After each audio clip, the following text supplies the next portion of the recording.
What is up sa inyo mga kuys and sa inyong mga nanonood ngayon sa ating vlog. So for today's vlog hindi tayo magpa-box break.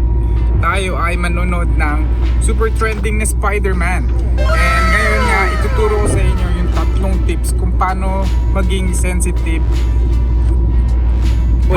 Paano maging sensitive sa panonood ng Spider-Man. Okay? Eto, ituturo ko sa inyo. Pero mabiyahe muna kami. Tapos yun, pag nandun na, ituturo ko na sa inyo.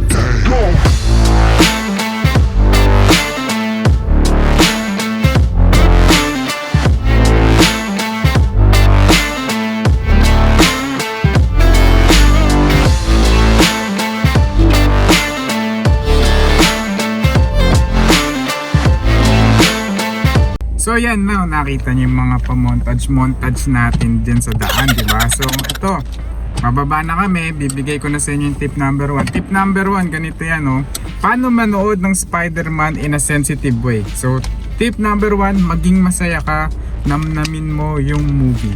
Yun, let's go. Ayan papasok na kami. Spider-Man. Let's go, Spider-Man. Ito, madilim-dilim na. Ayun na, ang daming tao. Ayun ayun na. G yan, G? G ba? Asan yung letter? Daming tao Sa kabayan, sa kabayan. Kabayan. Ayun na. Oo. So wala po mga tao, dalawa pa lang kami dito. Yan. Solid. Katabi ko po. Seryoso sa panonood. Popcorn pa. Solid. Tip number 2 natin. Ganito yan. Huwag kang maging marites. Huwag mo nang i-chismis yung mga napanood mo sa Spider-Man, ha? Yun ang tip number 2 natin, ha? Huwag ka nang mag-chismis kung napanood mo. Isarili mo na lang muna, ha? Kaya mo nang mapanood ng iba yung Spider-Man bago ka chumismis, okay? Let's go. Tapos yung tip number 3, mamaya ko na i-splok sa inyo, isasabihin sa inyo yung tip number 3 pagkatapos namin manood, ha? Kakain muna kami, ha? Okay.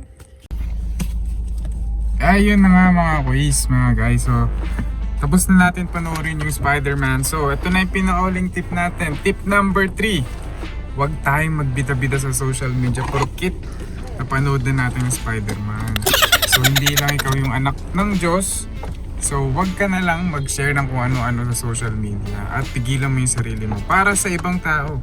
Okay? So, para meron pa rin silang excitement na nararamdaman. Okay? So, yun lang mga quiz. Medyo na bad trip lang talaga yung sa katabi namin. Binibidyoan pa yung papansin. Binibidyoan pa daw yung Spider-Man parang tangip. Pag nandito ka talaga sa Middle East, pre, hindi mo nakakapikinig ng Arabic, pre.